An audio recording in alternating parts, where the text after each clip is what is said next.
Vamos a ser sinceros, sí, hay una cultura de corrupción en el país. Ahora, cultura no es destino. Lo podemos cambiar, lo podemos transformar, porque a final de cuentas lo que tenemos que hacer es cambiar la lógica y hacer que culturalmente la corrupción sea mal vista en todos los ámbitos de nuestra vida. Tendríamos que empezar a generar nuevas regulaciones, tendríamos que empezar a cuidar conflictos de interés, tenemos que empezar a hacer que las empresas y los ciudadanos colaboremos, vigilemos a nuestro gobierno. Intentar pensar que la corrupción va a acabarse es un error. Lo que podemos hacer es controlarla, reducirla, y hacerla socialmente poco deseable, pero no es una batalla de 20 años, es una batalla de 5 o 6 años para iniciar una transformación importante en ese sentido. En tiempos recientes, el Ejecutivo Federal y los principales partidos han presentado iniciativas de reforma política que por su alcance carecen de precedente en el país. ¿Debería adoptarse un sistema de segunda vuelta para evitar conflictos como los sucedidos en la elección del 2006? ¿Mejoraría la rendición de cuentas en México con la reelección consecutiva de legisladores?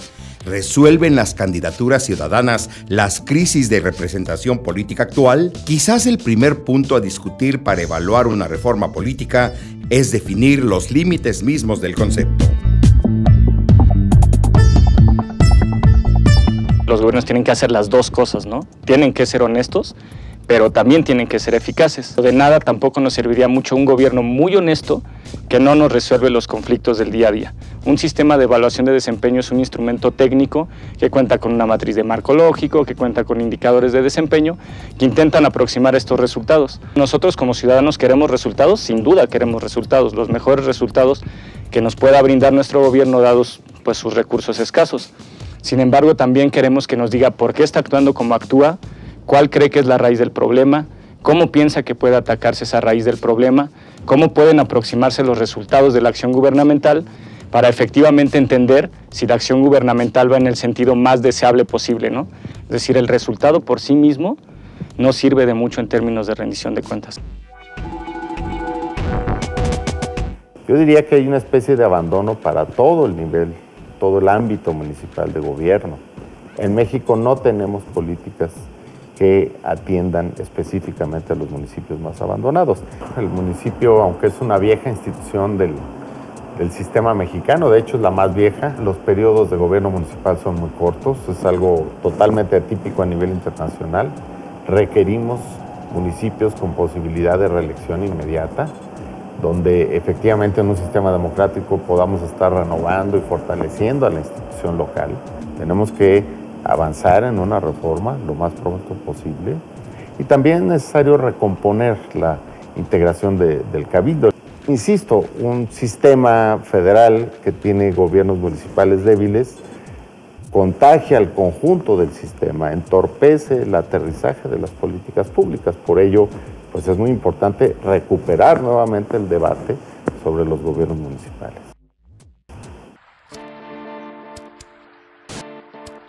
Estos procesos de presión internacional de derechos humanos, los protagonistas más importantes, los más recurrentes, son de tres tipos. Por un lado tienes a las grandes organizaciones no gubernamentales dedicadas a la defensa y la promoción de los derechos humanos en el mundo, entre las cuales destacan ya las muy conocidas Amnistía Internacional y Human Rights Watch, por ejemplo.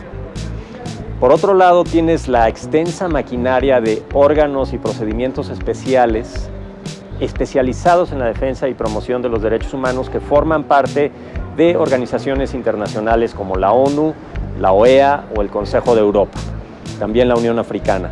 Y el tercer grupo de actores, muy importante también, fundamental diría yo, son los gobiernos de las democracias, los gobiernos democráticos, gobiernos que de alguna manera tienen la legitimidad para señalar a sus pares y hacer notar sus deficiencias, sus problemas, sus retos. Lo que te ofrece el libro es, más allá de esta descripción de los hechos, es un análisis fundamentado en la teoría de relaciones internacionales, de qué podemos esperar de la presión internacional en términos de las reacciones que genera de los gobiernos que son presionados.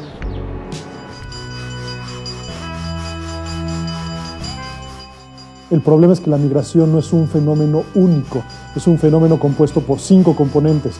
Y en México siempre se nos olvida y solo pensamos en el componente de la emigración. La migración también tiene que ver con la inmigración, la transmigración, el retorno y la migración interna. Sin embargo, lo que hemos visto en el curso de los últimos años es que a nivel global hay un proceso de endurecimiento en las políticas migratorias a nivel nacional. Las migraciones no se pueden detener, es un fenómeno humano y es un fenómeno natural. Lo que se pueden hacer es administrar mejor, controlar mejor y justamente generar flujos bien administrados de migración dentro de la regularidad.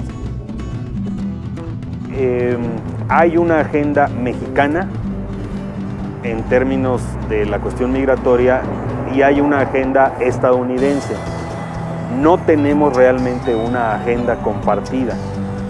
Hay 2 fechas que cambiaron de raíz el enfoque y la aproximación al tema migratorio.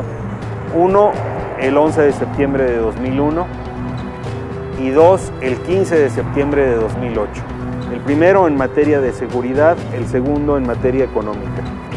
Estados Unidos considera que tiene un perímetro de seguridad que abarca incluso a México, con o sin el consentimiento expreso de México, y por lo tanto su planteamiento en materia de seguridad pues incide directamente en los flujos migratorios.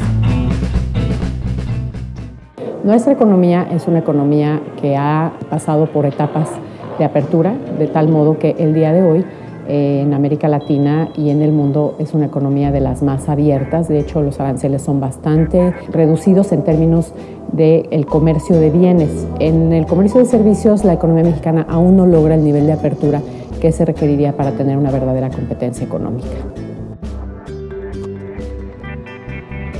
La dificultad para que se establezcan actividades de colaboración entre la universidad y la empresa se explica por múltiples causas. Algunos piensan que es un tema de recursos, otros piensan que es un tema de capacidad de legislación. La empresa en cierta forma se aísla, tiene una percepción bastante simple de lo que la universidad le puede apoyar, es decir, lo busca solo para capacitación, pero no para investigación y desarrollo. Falta que apuesten o que arriesguen un poco más a establecer proyectos complejos con las universidades, y de ahí podría venirse ya algún círculo virtuoso que permita ir identificando nuevas oportunidades, salir explorando algunas otras previamente. La seguridad social está diseñada para los que son formales.